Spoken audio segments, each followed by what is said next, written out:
of a run. So everyone last night contributed for Indiana. I thought that's a great win for them. What a way for them to close out their home schedule to win their final playoff game of the year. Now they need, of course, one more. And Mike, as you know, Game 7 Sunday night in Oklahoma City. Home teams 15-4 all time in a Game 7 of the NBA Finals, and the Thunder listed as an 8.5-point favorite.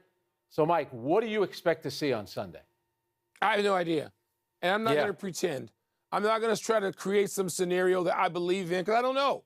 That's the greatness of last night. Nothing was predictable about that. That's why we watch.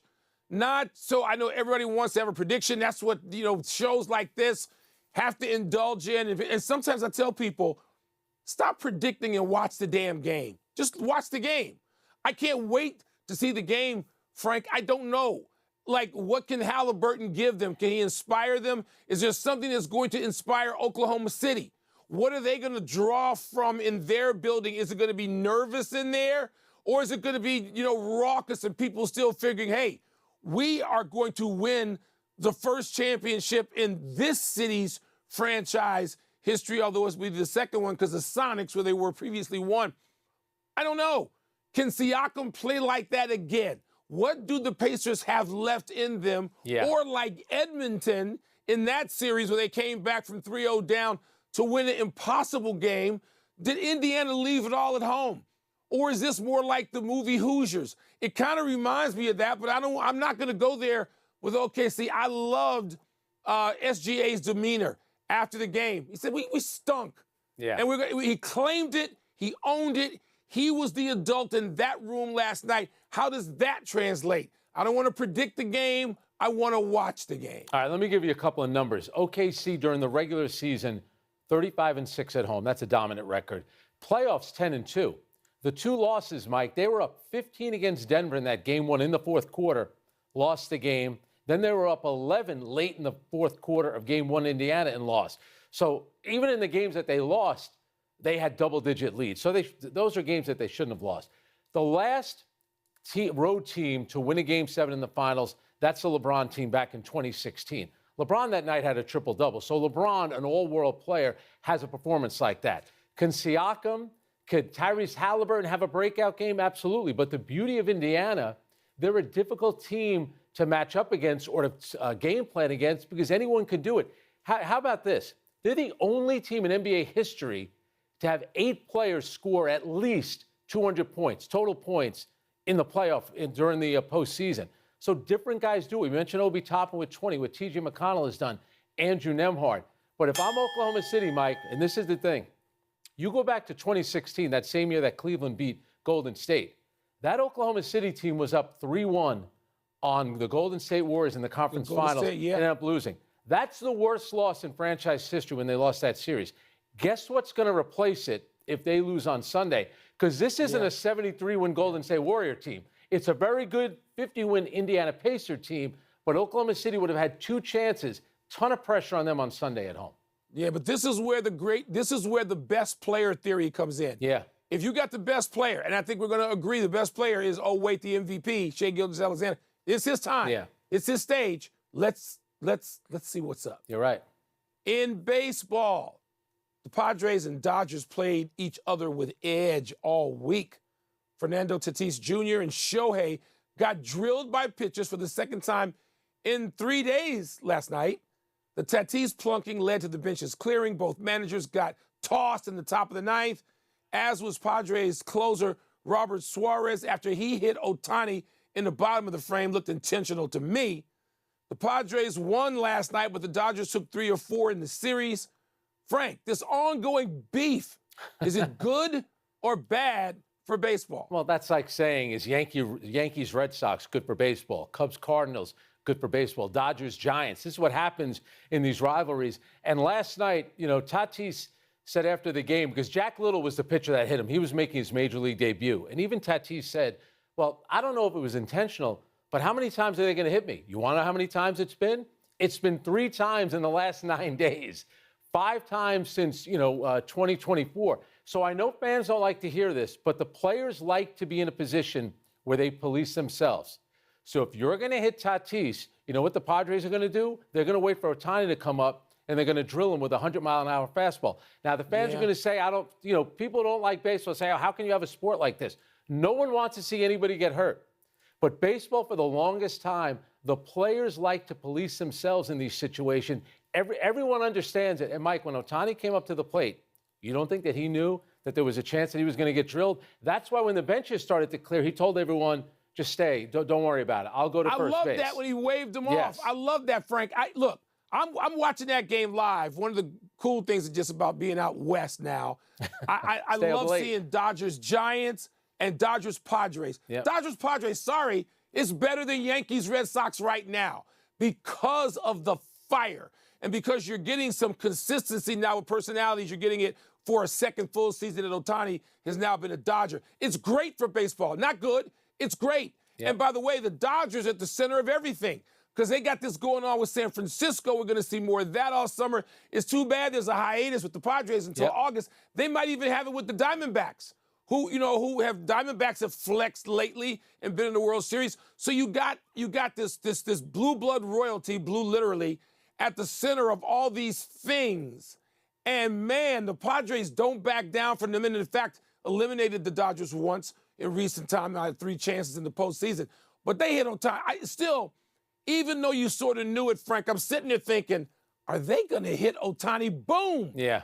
And it was jarring to see. It was, and I don't like the fighting and the intentional beating. Yeah. But I got to admit, if I'm going to make an exception, if I'm going to make one this summer, it's going to be for Dodgers. And Mike, you know how it works, too, with players. It's one thing to get drilled in the hip, one thing to maybe get it in the back. When you get it on your hands, that's something, you could be out for a long time. Do you think it was intentional to Tatis? Remember, that's a pitcher coming on in relief, make his major league debut. You think he's doing that? I don't think so. No, I don't think so. But I'm like, Tatis, how many times you going to hit me? You're in that uniform. You got to be accountable. 3 times in 9 days. Time for a break. Crazy. We're coming up. Sammy Sosa, there's a name, boys and girls, returns to Wrigley for the first time in more than 20 years. And the U.S. beats Saudi Arabia and Lionel Messi and Inter Miami. I did it again. Top FC Porto, which is the bigger deal. By the way, 8 batters in that series hit by a pitch. 8. Time to include the viewers in the proceedings. Frank, you've got the mailbox. What's first? Yeah, this is how we used to communicate, Mike. Mail time? Before podcasts were invented. Yeah. It used to be just through the mail. That's how we did it. All right, Mike, bigger deal in soccer. The U.S. men's national team beating Saudi Arabia or Lionel Messi and Inter Miami, topping FC Porto in the Club World Cup. I'm going to admit, the Messi goal, just watching the video of it and hearing it, it's spectacular. It is. It's Messi scoring. I always think I'm not going to feel any kind of way about it. And then when he does it, it's like, oh, my goodness. These goals are all historic. But you know what, Frank? I'm going to go off script a little bit. PSG and Chelsea playing in the Club World Cup, the first Club World Cup. They both lost to Brazilian teams. The Rose Bowl was where PSG lost to a Brazilian team. The South American teams haven't lost. I'm going to leave the specifics of the United States and their evening up to you, but that's worldwide stuff. And you got a game in the Rose Bowl. You got teams like PSG and Chelsea involved. That's bigger to me. Yeah, watching Flamengo from Brazil just, within the last couple of hours beat Chelsea from Philadelphia. I mean, the crowd, the South American crowds between the Brazilian crowds and the crowds from Argentina have been unbelievable. And for PSG to lose to Botafogo, it's another Brazilian team. PSG just won Champions League. That's the best club team they should be the best club team in the world. That's a massive upset. As for the U.S. men's national team, really good performance last night. And somebody that has stood out, Mike, and you'll get a chance to see him a lot because the way that he's going to be starting at center back, and that's Chris Richards, who ended up scoring off a set piece. Sebastian Berhalter, whose dad was the manager at the last World Cup, he had the assist. But Chris Richards, who plays for Crystal Palace over in England, was good at both ends. He's a really good player. So the U.S. advances like they always do in the Gold Cup. The competition will get a lot harder, but that's a really good win. Really good win. Quiets down the crowd, tamps it down for now. What's next? All right, Mike, this is right up your alley. How did Sammy Sosa's return to Wrigley Field today feel for you? He's back. I'm relieved it's over. I mean, Sosa and the Cubs parted company badly. And basically, the Cubs were waiting for what amounted to an apology. I don't know there was real apology for Sosa and all that went on. We know why Sosa, like a generation of stars, is not in the Hall of Fame, and we don't know he's going to get there. But for Sosa to be seen to come back, look, the most beloved players in the 140-year history of the Cubs, Ernie Banks, Billy Williams, Fergie Jenkins, Sammy Sosa, even more maybe than Rizzo and Chris Bryant and Javi, who won a World Series after 108 years of waiting. And Sammy Sosa was that. It was warm and fuzzy. It reminds us of a great time in baseball before we were naively thinking, let these balls fly out of every ballpark, including Wrigley Field. When he and Mark McGwire kind of brought baseball back, they resuscitated it off that 94 work stoppage that seemed to kill the sport. So it's belated, but I'm just glad, I'm relieved. I'm glad it's done. I'm glad he's back, and we hugged him. I'm sending hugs to Sammy right now. I can't believe you didn't mention Ryan Sandberg and Mark Grace, but oh well. I'm Ryan Sandberg, Rhino. Sorry, Rhino. Didn't mean to ever leave you out. All right, so that was his first time back at Wrigley Field since the final day of the 04 season when he just left Wrigley Field. So that was part of it in the first inning of the final game. But Greg Counsell, the manager of the Cubs, had a great quote. He said, the wind's blowing out today. Sammy wanted to be in the lineup. But, Mike, as you know, with this whole thing with steroids, and I get it, it upsets people, a lot of baseball purists, but do you think the fans really care? They didn't. Sammy Sosa brought them a lot of joy, a lot of home runs. Time passes, and they're okay with him being back. 21 years is a long time. Yeah. But, Frank, people did feel a certain way at the time. Yes. Now, some of those people have passed on. Yep. A lot of them ain't in the ballpark. A lot of them said, okay, it's been long enough. Whatever the case is individually, hugs for Sammy. Yeah. Welcome back. Thanks for your email. We're going to take one last break, but still to come. Did Sam Bennett just reveal whether he's going to be returning to the Panthers? And will the Mets' 6-game losing streak continue in their showdown with the Phillies? Just for the record, Mike did not mention beloved Cubs Ryan Sandberg, Mark Grace. I apologize to Sandberg, and he's not more popular than Ernie or Sosa. All right, but you meant you need to get happy, people. Happy 29th birthday, Sam Bennett. The Panthers' surly star just won the Conn Smythe Trophy to go along with the Team Stanley Cup, but his future is still in question as he's due to become a free agent. But last night at a Cup celebration in Miami, Bennett borrowed from the Wolf of Wall Street and told Panthers fans, I ain't bleeping leaving. Behind him, the screen read 8 more years. Despite the optimism, Sportsnet reports that no extension has been reached, not yet. I mean, he's in the prime of his career, Mike. He scored 15 goals in the playoffs, 5 in the Stanley Cup Finals. I'm bringing him back. I think he'll be back with Florida as they go for Got to do whatever you need to bring him back. Yep. Happy anniversary tomorrow to the 2018 NBA draft class. Around this day, 7 years ago, a series of players entered the league that shaped this season. Luka went 3rd to the Hawks, who traded him to the Mavs for the 5th pick, Trae Young. At number 11, the Hornets took Shai Gilgeous-Alexander. Number 11, Frank, who they later traded to the Clippers, who eventually traded him to the Thunder, where he just won the MVP. And early in the second round, the Mavericks selected Jalen Brunson, who later left, of course, to the Knicks. Other big names, Jaren Jackson, Mikal Bridges, Michael Porter Jr. If we redrafted today, would first pick DeAndre Ayton and second pick Marvin Bagley Jr. even make the top 10? Maybe not. And based on this year, you'd probably go SGA, Luka, Jalen Brunson, 1, 2, 3. You know, 5 of those top 14 picks have been to an NBA Finals. Michael Porter Jr., of course, won it with the Denver Nuggets. Yeah, and Ayton, he wouldn't be in the top 10, but he did get to the NBA Finals. That's right. Happy trails to Jonathan Tays' absence. While it won't be official until July 1, the longtime Blackhawks captain is reportedly returning to the NHL with his hometown Winnipeg Jets. 37-year-old Tays sat out the last 2 seasons as he battled the effects of long COVID. He and Patrick Kane led my Blackhawks to 3 Stanley Cups, and he won 2 Olympic gold medals with Canada. Tays was also named one of the top 100 players in the first 100 years of the NHL.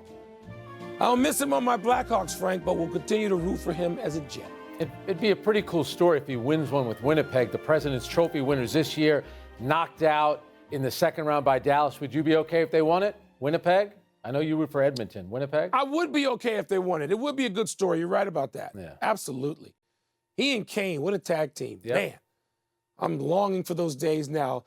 All right, let's move to the big finish. Jonquel Jones of the Liberty re-injured her ankle last night in the loss to the Mercury. Is that significant? It is. You know, everyone talks about Breanna Stewart, Sabrina Ionescu. Jonquel Jones is a big-time player. The Stanley Cup ratings were below those of the Four Nations face-off. Are you surprised? Florida, Edmonton, June, the month of June, maybe I'm not that surprised. The 4 Cups was in February when you play hockey. Yahoo reports that the University of Wisconsin is suing the University of Miami for poaching a player under contract in college. Frank, your thoughts? Gentlemen, start your attorneys. Mike, this is the first, not going to be the last with all this NIL stuff and transfer portal. It's ridiculous. All right, the Red Sox and the Giants, for the first time since Sir Rafael Devers was traded. What do you expect? Not much. Fans of the Bay Area don't care about that. It's too bad this isn't in Fenway. Last one, the Mets have lost 6 straight. How are they going to do in that battle for first place in the division with the Phils over the next 3? Phillies have won 7 and 8. Both teams tied at 45 and 30. That's going to be a good series. We're out of time. Thanks for watching. I'm Frank Isola. And I'm Mike Wilbon. Have a great weekend, knuckleheads. Frank, you know what we got coming up Sunday night? Game 7. Here, Sports Center. Bonus topic. Okay, Frank, if the Pacers win Game 7, where would the series upset rank across all sports? Wow. All sports. Like when I think upset, I'm going to go all the way back to 80. I think USA against Russian hockey. To me, that's one of the biggest, if not the biggest upset. But in terms of basketball, I think if they were to win, think about the run, Mike. That will mean that they knocked off the 48-win Milwaukee Bucks, the 51-win New York Knicks, the 64-win Cleveland Cavaliers, the 68-win Oklahoma City Thunder, and have to win the last 2 games of the series to do it. That would be saying something. If I'm Oklahoma City, you've had the great home record, 35 and 6 at home. They're 10 and 2 of the playoffs. The 2 home playoff games that they lost, they had double-digit leads in the fourth quarter against Denver and against Indiana. It would be I think for the NBA, the biggest in the last, I'd say, 30, 40 years. No question about it. All right, I hear you on everything you outlined. And by the way, I'm going to confine my comments to pro sports, all right, which means I'm not going to mention U.S. hockey. Yes, that was the biggest upset. But professional sports, if we go NBA, there's one series, Frank, you can't forget. The 2004 Pistons beat the Lakers of Shaq and Kobe and Phil Jackson. Malone was hurt. And that was it for them. Yep. Then Shaq goes to Miami. So that had lasting impact. I'm going to mention some other things real quickly.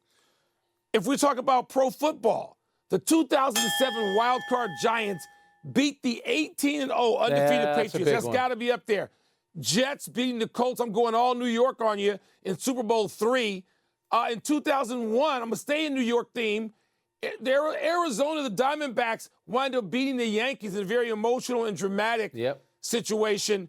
And the 1969 Mets, of course, stunned the Orioles. That's all a little New York heavy for me, but all those things count.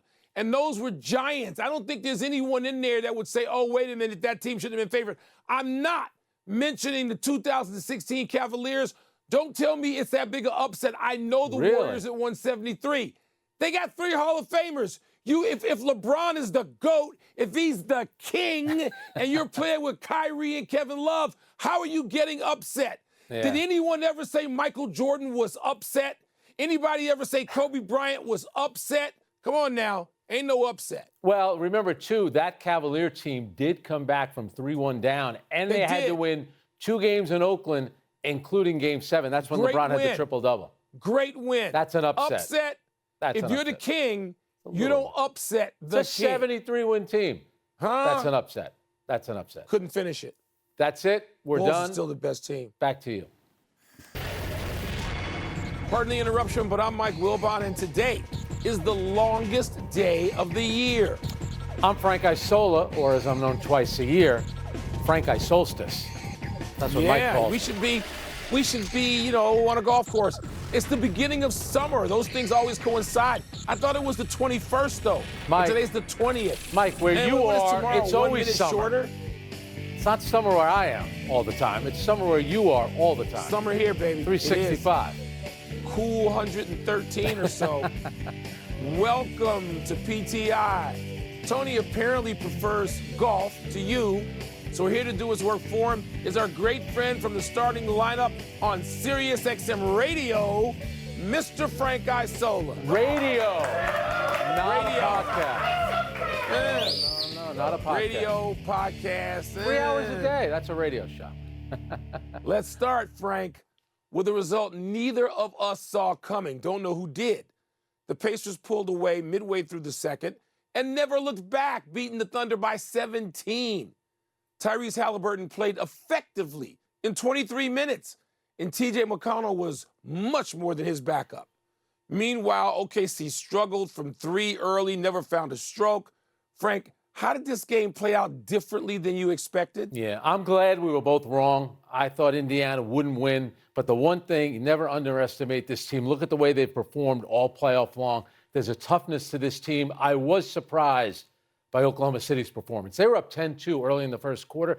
Next thing you know, they were chasing the game for the final three periods. And you just showed the highlight, the one where Tyrese Halliburton had to steal the no-look pass to Siakam. He gets the dunk, 40 seconds to go. OKC was so rattled, Mike, they started walking the ball up. That's a 2-for-1 situation. SGA ends up shooting with 23 seconds to go. He misses. OKC gets the rebound, but Siakam comes down, ends up hitting a shot at the buzzer the first half. So Oklahoma City, to me, was never in this game at any point. And you mentioned T.J. McConnell. He and Andrew Nembhard combined for 29 points. That seemed bigger than the 30 points that Halliburton and Siakam combined for. The bench help that they got, Obi Toppin with 20 points, unbelievable. And then what happened to Jalen Williams? All we did for 2 days was talk about how great he is. Talking about Scottie Pippen. I mean, Mike, he went from 40 points in Game 5 to a minus 40 he recorded in Game 6. I didn't see that coming. Oklahoma City with a chance to win their first ever title. That was an awful performance. Frank, I'm not even going to dwell on it. I'm not going to disagree with you necessarily, although I think there's far too much heaping criticism on OKC. OKC got knocked out. They got knocked the hell out in a place. You've been there. You know what it's like in Indianapolis with that crowd going in that building. Look, I'm gonna concentrate on something that has no numbers. This gives me a chance to get on my soapbox because numbers can't tell you what a room feels like when Halliburton's in there before the game, saying whatever he's saying privately to his teammates, and he might not have to say anything. His teammates can look at him. You know what that's like. We've been in locker rooms. So everybody wants to tell you about 5, 5, and 5, and he's the 14th player in club history. Get that garbage out of here. Halliburton's the big story because they looked at him and he inspired them. He got out on the floor and he could move no matter how much pain he was in. I don't know if a shot, taking one helps, or if he had one, I don't care. If he did, I said yesterday, I admire Halliburton. That's what sports is about. Not advanced metrics, which can't tell you a damn thing about how a team feels about itself and the guy next to them when they walk on the floor and line it up. That is where the Pacers got the best of OKC.